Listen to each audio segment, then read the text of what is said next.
Well, the mission of the memorial in the museum is we come here to remember. We want people to come here to remember what happened and to learn from the lessons that were rolled out over the last 19 years.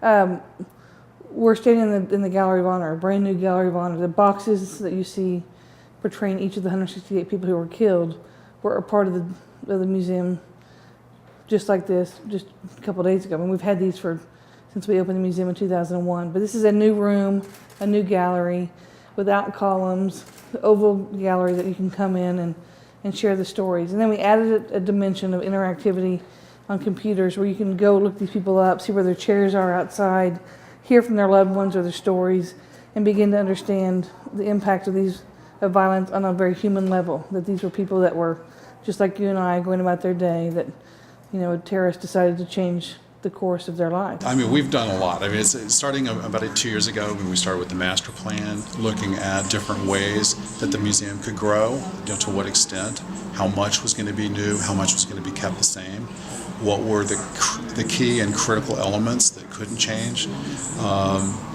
how the story could not be changed but added to, but we don't have extra space. I mean, these are all the constraints. There's a bunch of significant changes. I think that on one level, there's just the experience coming here and having that visual connection between the memorial and the museum itself. I mean, with the new architectural bay window that we're opening up, it brings full circle that experience of being in the memorial versus being in sort of surrounded by the story of this museum. So it's hard to kind of put those into words, that experience, when you see it.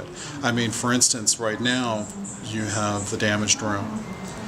It alone is very moving, but in the new configuration, you'll be able to see the damaged room on your left and also be looking at this beautiful bay window at the memorial below and see this new skyline in Oklahoma City as well. I mean, you put those together and there's a new interpretation there that's, I think, very powerful. And so I think we want people to come here to remember and to learn and to understand the senselessness of violence.